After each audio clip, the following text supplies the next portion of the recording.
So like now, let's go to the transition of you training. Now, were you doing it while you were skating, or just like, all right, I'm done skating? And so like now, you were kind of talking about it earlier when you said, all right, I'm about to get into it.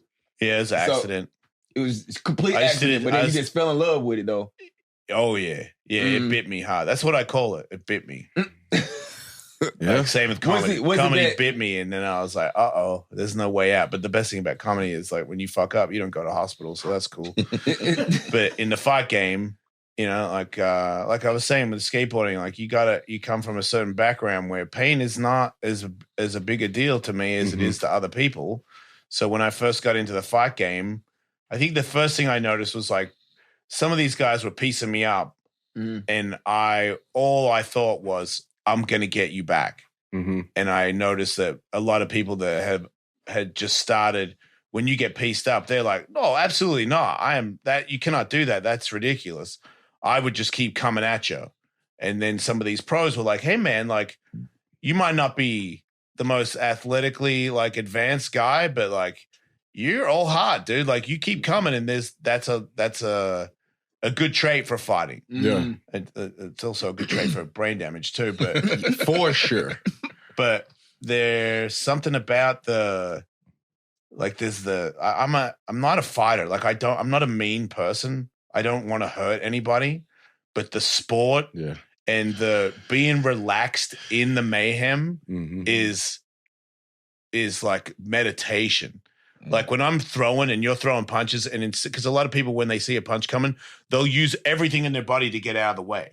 If you move just a little bit, so the hand like breezes by your eye, so you're closer to throw the counter, and you're not breathing heavy because you're calm. That takes a lot of time and effort, but once you get it.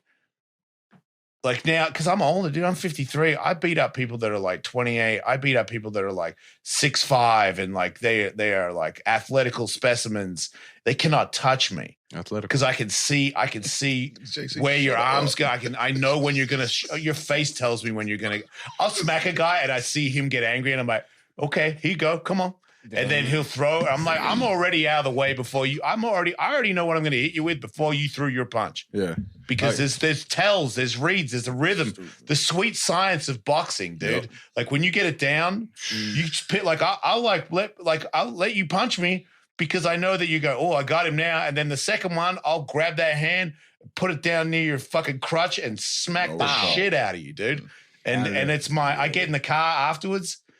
And that's my satisfaction in my life. You know what I mean? Like I beat up a bunch of 20-years and I drive home. Sweet science. Yeah, right. It's the best. He's a weapon, Sweet. You know that big dude that we saw? His shirt that said the weapon? No, this is the weapon. This is the real weapon. The weapon? Okay.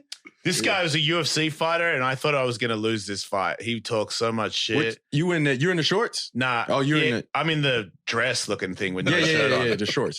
I was very nervous because he had been in 30 fights, and this was my second fight. Yeah. But I put a lot of time into boxing. I caught this dude with one shot, knocked him out with one shot. One hit a quitter. And I tell you, man, when I was fighting him, the first couple of times I hit him, he looked like he was in trouble. And I was like, he's faking it because he's trying to pull me in. Right. Because I was like, there's no way I'm actually better than this guy. It can't, because he, like I said, did he? Like he was like a WEC guy. He fought for a belt. Right. Like he was proper good. He was legit. But the thing that Jake Paul has proven here is like when you're an MMA fighter in a boxing fight, it's a different world. It's a different sport. It's like street and vert. It's not the same. Right. And he had the ego. That was his downfall. Is he was like, I've trained with Jason. I've beat Jason up before, but he didn't know that I've been training boxing for 4 months straight. And I'm a professional athlete. Like when I was going to the boxing gym every day, I was sparring animals. Yeah. So when this fight, I put in the cardio, like he got tired. I was not tired. And here's a shot. Boom. Ooh, shit. Hold on, big fella. His feet left the ground. Golly. Them bitches got stiff. It's over. That punch is called the Leroy Brown. That was my specialty. Yeah. Sit his ass down. Leroy got that shit for you. Leroy. Yep. Boom. Yeah. Man. Yeah, and then I think I'm tough immediately after. Of course. We're all sussed in. You just turned the I man was body terrified off. the whole time. I knocked him out. I was like, "Yeah, I told you." Right, exactly. I did not tell anybody. You didn't tell anybody. I was scared the entire time in that motherfucker. For sure. I mean, look, you turned him motherfucking, you turned his whole body off. Yeah. That's a win. That's a win for a fighter. Yeah, System shut down. It's over with. Good Lord. He was not home for a minute. Who is So Sasquatch? like Big Fool's in the fucking ring. Prepping for the fight. Yeah, that was Forrest Griffin. He's a UFC fighter. He was the UFC light heavyweight champion, and the whole time he was at my event as Sasquatch. As Sasquatch. Oh, hell nah. Like, people didn't In the know. Sasquatch shoes is crazy. They're like, man, that Sasquatch guy is mean. I'm like, Undercover. he It's wasn't a allowed reason why to. he's mean. Right. Undercover. If Dana White knew that he was dressed as Sasquatch punching a bunch of innocents, he might have got in trouble. A bunch of innocents. He was Ellis Mania main event, bro. Quit playing. Man, dog. Knock his shit out. So prepping for like the fights, is that some of the hardest training that you've had to do? Yeah, by far.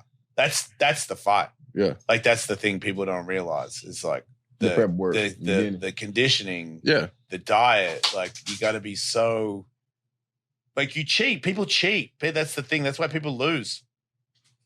They'll shortcut it. Yeah. Like, I can't take it no more. I'm gonna eat something, or I'm gonna stay up later.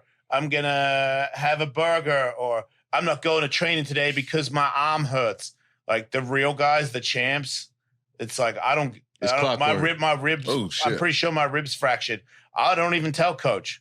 I go to the gym and I train. Right. And I just deal with it, I mean, because yeah. on fight night, like, if you put in the work, that's what I learned from the good guys, man. Damn. If you That was put a in jab. the work, it was a right hand. It was the right hand. Yeah.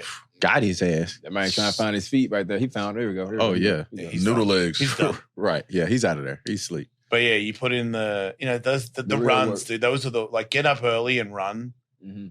angry, and like get the fear that you use anger to conquer the fear. Mm-hmm. So, like, you're up in the morning running, you see people getting on a bus, you see people smoking cigarettes out, and you're like, you're not like me, man. Like, you don't know what I'm capable of. Mhm. And it builds like confidence, where you're like, Yeah. and then I Floyd. show up on the day where this guy was like, He's a we Floyd. do the press conference. He's like, I'm going to kick your ass.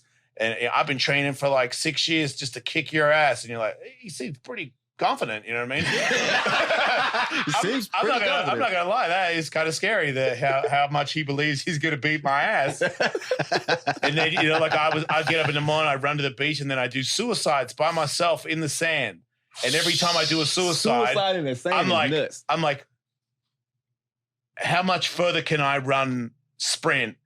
And I imagine I won't stop sprinting, because the guy that I'm going to fight is sprinting for as long as me. Right. Do you know what I mean? So it's like, when I feel like my lungs are burning, He doing another one. Fuck it, I gotta go. Yeah. I So gotta like, go. so I'm going to keep going longer. I'm going to keep pushing it. Mm. And then, like, if you push things, like, dude, you push it to the point where a couple months you look back and you're like, I'm not the same guy. Absolutely. Like, I made myself something else. I'm an animal. Yeah.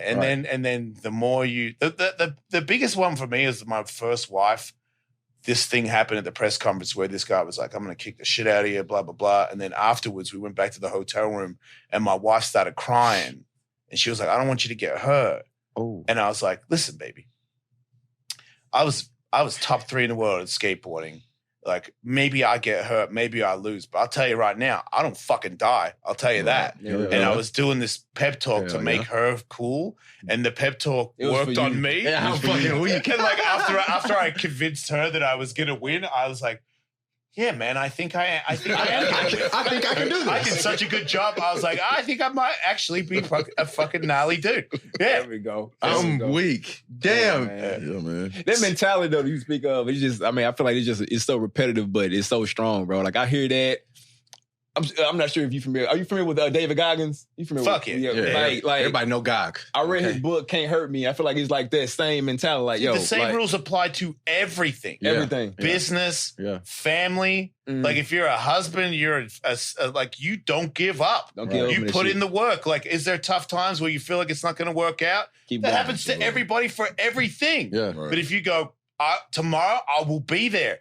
With everything I got, I will be there. Then you will win. You will prevail. That is like, especially when you've done like one time, like I told you, dude, I was not a skilled athlete, and then I became top 3 in the world at something where it was clear as day that 2 fat brothers were better than me.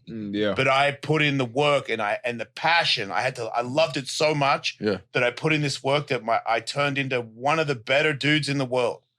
So then when I got into radio, I was like, same rules apply. Like in 10 years from now, make no mistake, Howard Stern, your days are fucking numbered, dude. Like, that's how I saw it. And then my radio show was like, it was the number 2 radio show on Sirius XM. Yeah. When I got into fighting, I was like, dude, you're kind of like, my first pro fight, I think I was 38.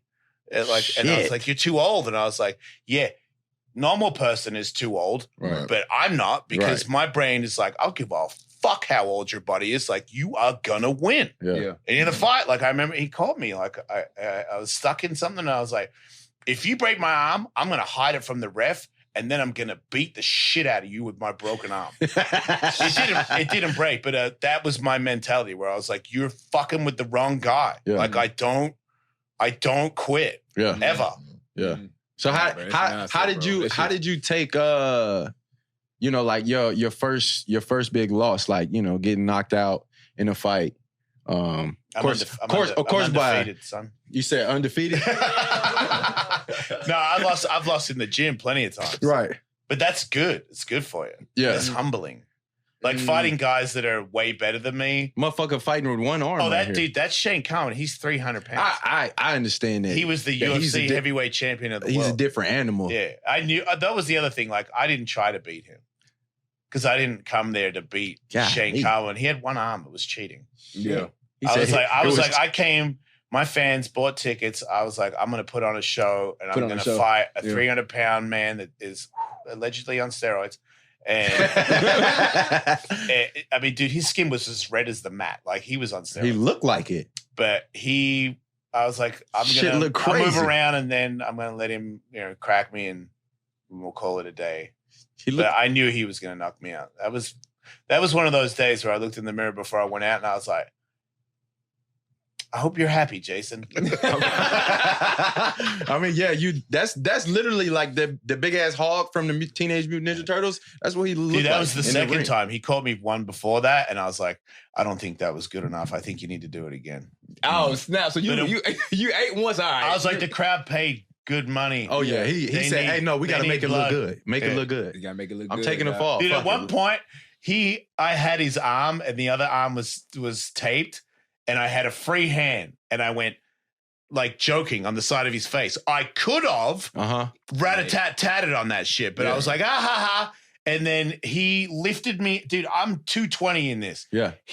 I was holding onto this arm. He went like this and lifted me off the ground upside down, put me over the rope, and then brought me back and put me on the ground. Like that dude's power. Like there was a couple of times there where I bumped into him, and it was like bumping into a parked car. No, they should. Like it just pushed me back. Where that dude is he's probably the strongest person I've ever met. Amazing. He picked him up like this over the ring though. Yeah, one arm.